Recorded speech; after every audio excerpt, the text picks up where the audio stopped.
Welcome back, ladies and gentlemen, to part 18 of Let's Play Tyranny Gold Edition. In the last part, we were, well, we took over the spire at, the Sunset Spire and Lefian's Crossing, so let's get ourselves back there quickly. Because I want to, do some upgrades to my weapon. Because I do like the weapon that I start with, so I'm going to do some upgrades. As you can see, we've got some new people here as well. So we can actually upgrade this. There we go. Upgrade again. We now need 6 recruits to do any more upgrading. But as you can see, it's already exquisite, so it's a lot better than it already was. We could upgrade this. That would take us 35 bronze rings to upgrade it. And now we have no money. We are actually fresh out of money. So, let's talk to Lantry and Verse. Our gang's building up quite the little collection of spires, aren't we? The voices in the route was never one for keeping strongholds, but I can definitely see the appeal. Why doesn't the voices like strongholds? Because there's no point in standing still. The voice prefers to keep his forces busy and on the move. We have the only restful hours between dusk and dawn. Besides, fighters in motion are less likely to rise up and challenge authority. Safety in numbers, but once you get people hunkering down to discuss their problems, suddenly everyone has a reason to kill the closest gang boss. What do you think of these spires? They're big, but that make me no mistake. A detriment army could knock one over if they've got enough shovels and picks together. Don't be so quick to assume that you're invincible. And what they are, I try not to ask those sort of questions. What do you need? I have no interest in talking to you at the moment. Let's, So, your latest acquisition has me thinking about the spires some more. By all accounts, they go as far back as the old walls. Over the centuries, the nobles of the tiers have claimed the spires, but they've only ever battled over the land at the ground level of the monuments. I've never seen the glyphs of a spire light up in all my years. Not until you show up. If this were an isolated incident, I'd be confused. But it seems the spires, plural, are somehow connected to you. What's your secret? Perhaps Tunon or one of the Archons did something to me. A disturbing thought. But I had it as well. If the Archon of Secrets tampered with your mind, I figure it'd be obvious. The same way that Narot's stooge Fifth Eye is noticeably strange. Maybe Tunon has more subtle ways of altering his subjects. A long sigh escapes Lantry and he sticks his quill in his mouth, chewing on the tip. His head tilts from one side to the other, muttering incoherent half-words. Out with it. If I had the words for it, I'd share. I'm just not sure what to make of it. I'm realizing how much more there is to learn. Well, let's get going then. You can figure it out later and tell me about it.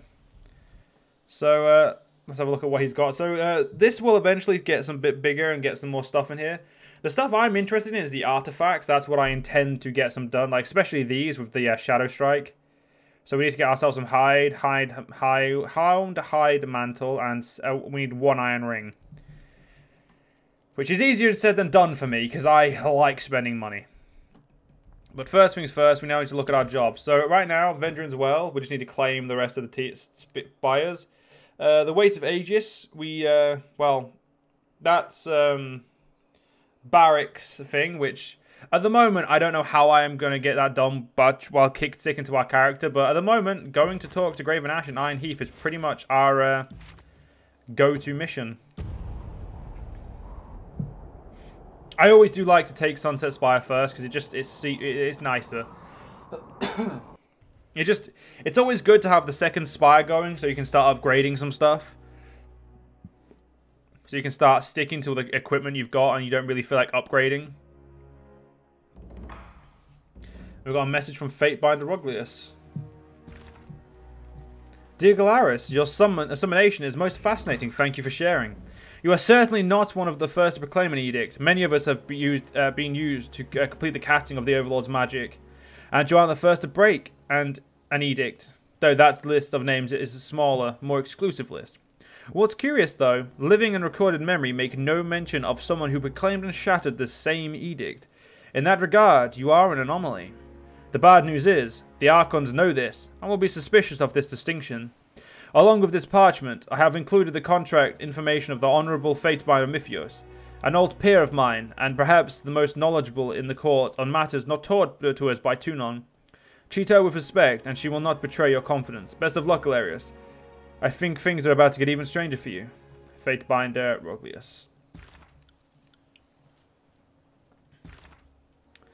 And Fatebinder, quill in hand, you loom over a blank sheet apartment. You have Binder Mythios' contact information in hand and contemplate your opening words. Well, we can be polite, so we'll use a polite introduction. Dear Fatebinder Mythios, I write to you the urging of my peer and tutor, Fatebinder Roglius. He has found himself bereft of any answers I recondition for him, and suggest you may be the only source of answers I seek. If you will pardon the imposition, it would mean a great deal to learn what you know of the Kyros' edicts and the magic of the spires. The mounting spire of the Tears has awoken to my presence, an event that occurred moments after I resolved an edict of Kyros'. So it's critical that I learn just what has happened to me, and what it means by it all. I thank you in advance for your consideration and wisdom. It doesn't sound like him, but someone who is an agent of law would, of course, know when to speak posh. I didn't mean to do what I just did. I don't need to mess about with any of this. Like, we're all good on that. So, let's get ourselves into the camp. Sorry, I can't. Can't or won't? Let's get ourselves looting. Found something. Ooh, a new staff. That one I just put straight in my fucking bag for some reason. Yep, that's actually better. There you go.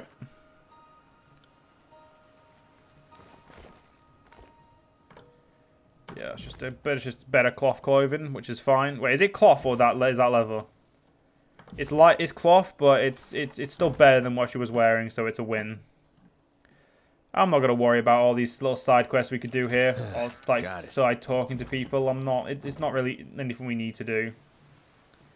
Also, I don't think Galerius would give a shit. Like, he's just not the person to give. Like, some of the conversations I've done, I've just been out of just for you guys more than anything, because like Galerius wouldn't give a shit about most of these.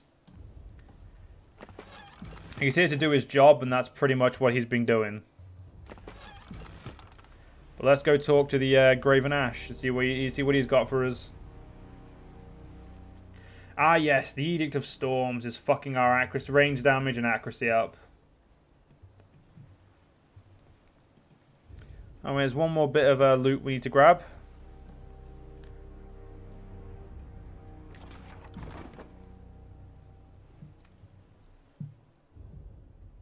Fatebinder. No one in recent history has reached the pinnacle of a spire, and yet you step to the top as if it were intended for your occupation.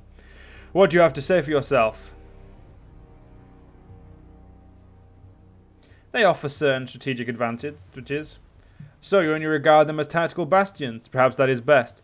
Whatever power raise the spires and hold them aloft, better that you not let it preoccupy your efforts. What is it you require? We have a realm to conquer in the name of Kyros. What's our next move? Glory to the Overlord! He shouts in the breastplate of the surrounding disfavored rattle with their salutes. With the voices of Nerat's betrayal of our cause, our mission to control this forsaken peninsula has become all the more dire. We had fought the venturing guard with the final death rattle of this region's defiance. We were wrong. The Tears have risen up against Kyros, emboldened by their countrymen. And while the disfavored labour to maintain order, the Serpent and Voice of Nerat grows his army of lunatics and sellswords, preparing to lash out when we least suspect it. I can only imagine the Voices driving his gangs mad with plots to storm this fortress. There can be no peace while the Voices of Nerat lives, and no order while the Scarlet Chorus rampage across these lands.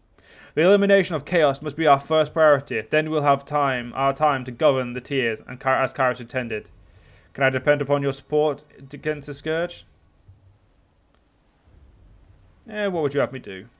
Our position of authority in the Blade Graveyard is far from secure.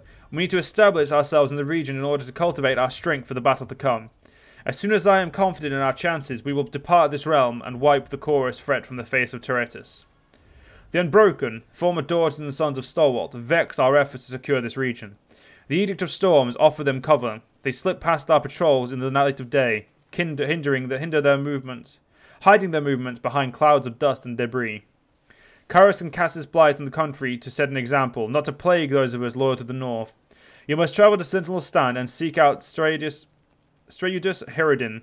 He's the last of the old stalwart bloodline who called himself regent. Put him to the sword and end this edict once and for all. Why has no one killed Herodin yet? Because he persists in crouching behind the walls of Sentinel's Stand. With the edict of storms raging out around the citadel, no one was able to enter or exit since the last war of the conquest. No bird or missive has left the wind wall, either. The edict is all the proof we have that Herodin still lives. Consider him dead. First, find the regent, kill him, and end this edict of storms and staunch this seeping wound of the rebellion once and for all. The downfall of the Unbroken and the old regent will send a message throughout the tiers. Our rule is absolute and dissident will not be tolerated.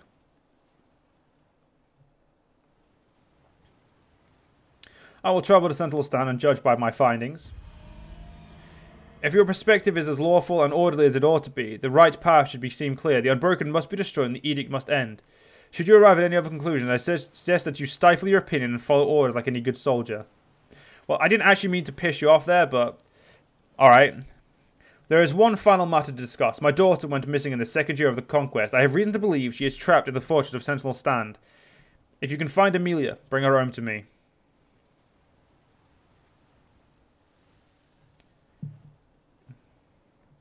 What makes you still think she's alive?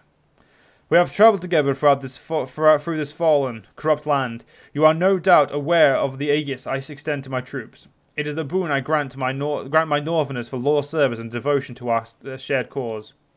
As an army fills my guardianship, I am keenly aware of them in turn. Their concern, their pain, it is my burden to carry as their leader. Amelia is alive. I have awoken at night in cold sweats, my bile rising with violence.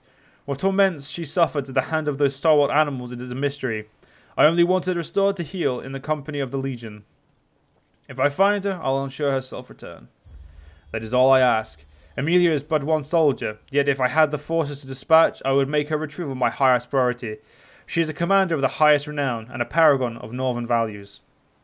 Fatebinder, I offer you my support on this mission. The Blade Graveyard is a place of memory. I've left many cohorts buried among the ruins, and no small part of myself as well. I'll consider your offer, but I make no promises. I understand you have priorities in your way of getting things done. I just thought... He looks away, unable or unwilling to finish the thought. Your map is already marked with the position of Sentinel Stand. It would take me 100 lifetimes to forget those old walls, or the day the edict shattered our advance. Well, let us be off then. Okay. Right. Off we go. We've got ourselves a little bit more... we've got a little bit of wrath with them by accident. And our current mission is... well, there is a spy located in the Blade Grave region, though much is known. However, due to Kyros' edict, navigating there will be near impossible. Without knowing the way, you should travel to the Blade Grave and determine a safe path to the spire. Oh, shit, I didn't know we had... Oh, finally got it. Yeah, grant a damage absorption shield to the target.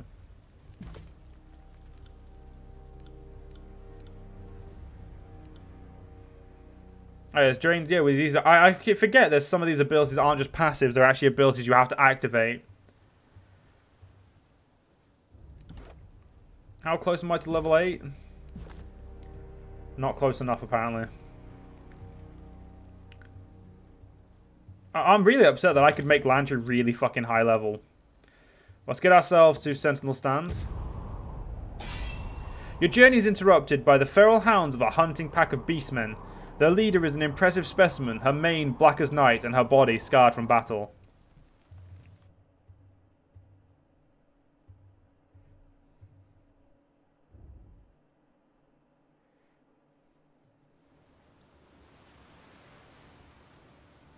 Before you towers a massive creature of fur and flesh, her short black snout snuffling in the air.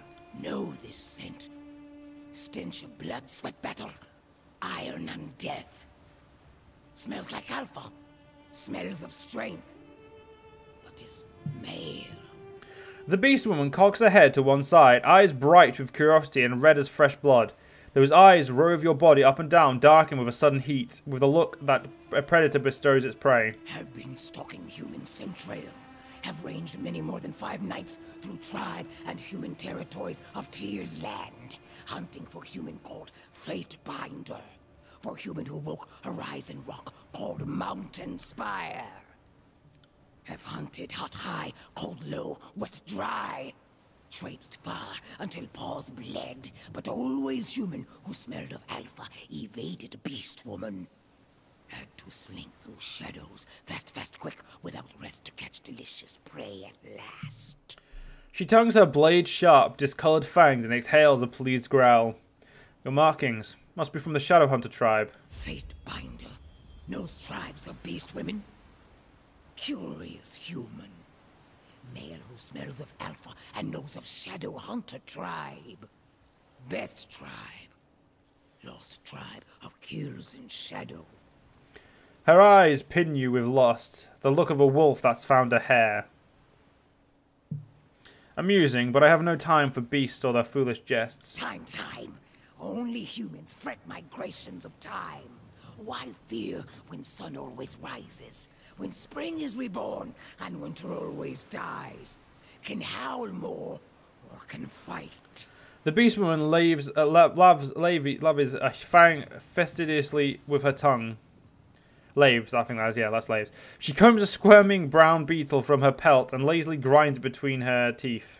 Kills in shadow, enjoys either. She pins you with an eager, dangerous gaze.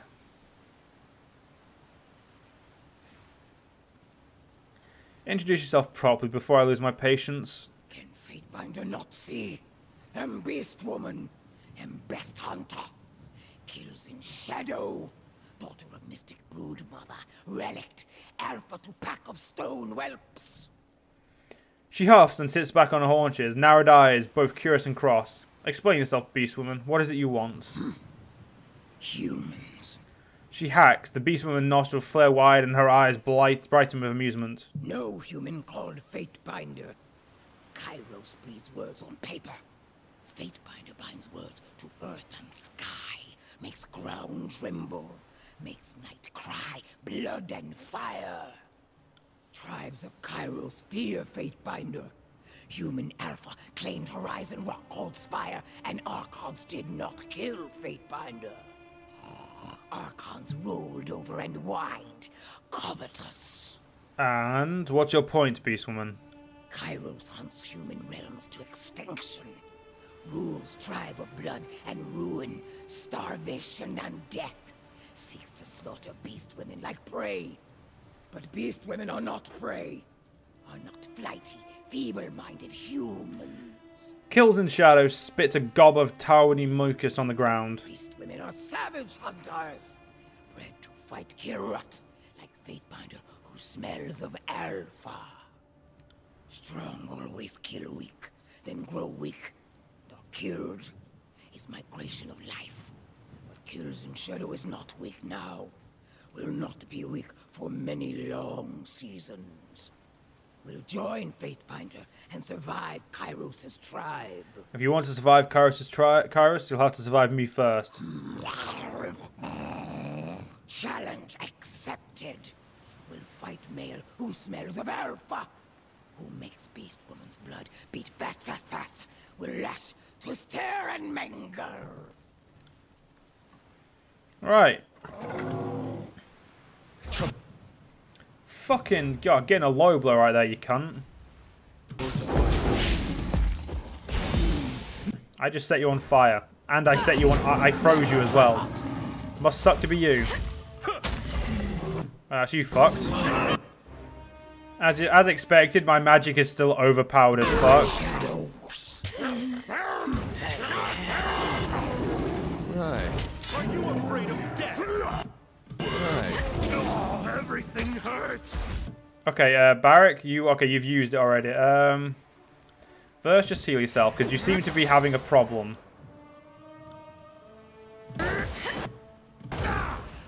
And Verse's problem seems to be that she's getting her head kicked in. Will do. I see you there. There we go. Right. Set this cunt on fire. And I'll do Drain Strength or Favor of the Fate. We'll do Drain Strength.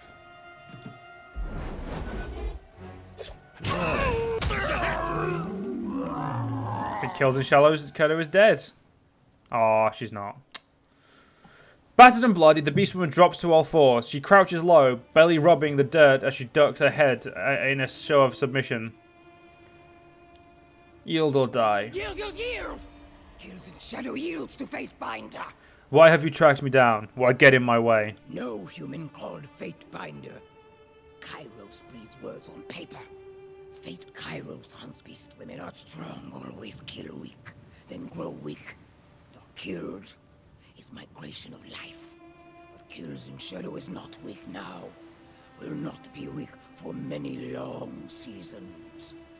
Will join Fatebinder and survive Kyros' tribe. You'd side with the enemy to survive? Enemy? No enemy. Only competition.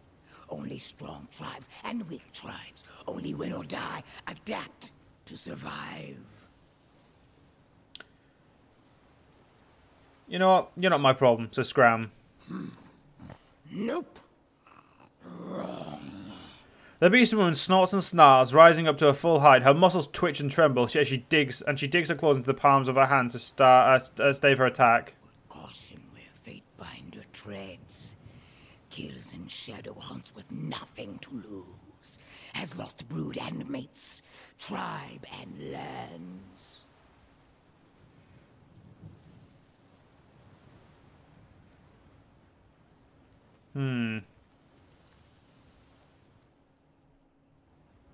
That's not very disciplined. You're not the only one with nothing to lose. Follow me if you want, but understand your fate is no concern to me. Understand well. Beast woman who follows Fatebinder. Unless Fatebinder begins to smell weak. She tongues one of her upper fangs, lips split in feral grin. Fine, but you keep your nose to yourself. The beast woman huffs and turns to address her pack. Kills and Shadow will not shelter stone whelps anymore. Scamper, run, flee! Do not want to see shadows lurking, stalking behind. Barb cleft his leader now. The pack hesitates, causing Kills and Shadow to emit a low, menacing growl. Will not like if Kills and Shadow catches sight or scent of stone mongrels again. And well, let's not have her in our in our stuff right there. Thank you. So anyway, ladies and gentlemen, unfortunately, after this part, I hope you guys enjoyed. See you guys next part. See you guys then.